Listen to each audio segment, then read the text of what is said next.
നമ്മുടെ ഇന്ന് ഉച്ചത്തേക്കുള്ള ഊണുണ്ട് അടുപ്പിലോട്ടോ. അപ്പം നമുക്ക് ഇലയിൽ നിന്ന് എന്തൊക്കെയായിരുന്നു കറികൾ നോക്കാം. ആദ്യം തന്നെ ചുണ്ട് തോരനാണ്, വാഴക്കൂമ്പ്, പിന്നെ ക്യാബേജ് മെഴുക്കോട്ടിയാണ്, മസാല മെഴുക്കോട്ടിയാണ്, പിന്നെ നാരങ്ങ അച്ചാറ്, പിന്നെ ബീട്രൂട്ട് ചെടി, പിന്നെ ചിക്കൻ്റെ ലിവർ റോസ്റ്റാണ്. നമ്മൾ ഇത്രയാണ് ഇലയിൽ വെച്ചേക്കുന്നത് കേട്ടോ. അപ്പോൾ നമുക്കത് പൊതിഞ്ഞെടുക്കാം. ഇപ്പോൾ രാവിലെ തന്നെ എല്ലാം നമ്മുടെ പൊതികളെല്ലാം നമ്മൾ പൊതിഞ്ഞെടുത്തിട്ടുണ്ട് കേട്ടോ. അപ്പം നമുക്കിന്ന് 10 പൊതി തന്നേക്കുന്നത് നമ്മുടെ ഫോളോവറായിട്ടുള്ള ട്രിവാൻഡ്രം നെടുമങ്ങാടുള്ള ഷിബിൻ രാജയാണ്.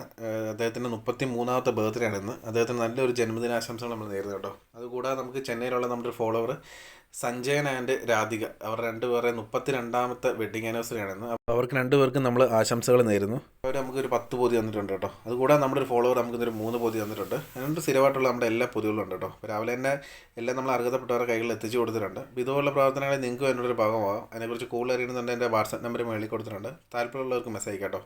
അപ്പോൾ നമുക്കിന്ന് പൊതിയാൻ സഹായിച്ച എല്ലാവർക്കും ഒരുപാട് നന്ദിയുണ്ട് കേട്ടോ.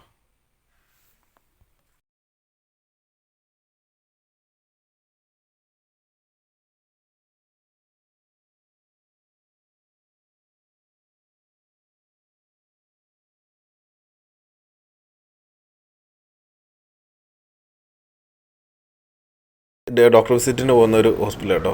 സ്ഥലം കണിപറമ്പാണ്. നമ്മുടെ മറ്റക്കര പള്ളിക്കത്തോട് പോകുന്ന റൂട്ടിലുള്ളൊരു സ്ഥലമാണ്. ഈ ഹോസ്പിറ്റലിൽ ഇരിക്കുന്ന ഒരു പരിസരം ഞാൻ കാണിച്ചു തരാം കേട്ടോ. ഹോസ്പിറ്റലിൻ്റെ തൊട്ട് മുന്നിൽ കൂടെ ഇതുപോലൊരു തോട് പോകുന്നുണ്ട്. പന്നകം തോടെന്നാണെന്ന് തോന്നുന്നു ഇതിൻ്റെ പേര്. ഇതിൻ്റെ ഇങ്ങോട്ട് വരുമ്പോഴാണ് അതിൻ്റെ ഭംഗി കാണുന്നത് കേട്ടോ. പ്രത്യേക ഭംഗിയാണ് ഈ കണിപറമ്പ് എന്ന് പറയുന്ന ഒരു സ്ഥലത്ത്. ഇതിൻ്റെ മെയിൻ അട്രാക്ഷൻ എന്ന് പറയുന്നത് ഇതാണ് കേട്ടോ. ഇതുണ്ട് വെള്ളം കുത്തി ഒലിച്ച് പോകുന്നത്. ഈ മഴ സീസണിലൂടെ ആയതുകൊണ്ട് ഭയങ്കര ശക്തിക്കാണ് വെള്ളം ഒഴിക്കുന്നത്. നമ്മുടെ ചപ്പാത്തൊക്കെ പോലെ ഒരു പാലം പോലൊരു പാലം അവിടെയുണ്ട്. നല്ല ഭംഗിയാണ് കേട്ടോ. നല്ല ഭംഗിയാണ് ഈ ഹോസ്പിറ്റലിൽ ഇരിക്കുന്ന ഒരു വശം കാണാൻ. നല്ല വൃത്തിയുള്ളൊരു ഹോസ്പിറ്റൽ കേട്ടോ. ആയുർവേദ ഹോസ്പിറ്റലാണ് ഗവൺമെൻറ്.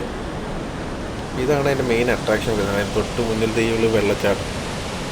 നമ്മളെപ്പോഴും വർക്കിന് പോയാലും ഇങ്ങനെ കുറേ നേരം ഇങ്ങനെ നോക്കി നിന്നിട്ടാണ് ഇവിടുന്ന് പോകുന്നത്. ഈ വഴിക്കൊക്കെ പോകുന്നവർക്ക് അറിയാമായിരിക്കും ഇങ്ങനെ ഒരു വെള്ളച്ചാട്ടം. എല്ലാവരും കാണുന്നതായിരിക്കുമല്ലോ ഈ റൂട്ടിൽ പോകുമ്പോൾ.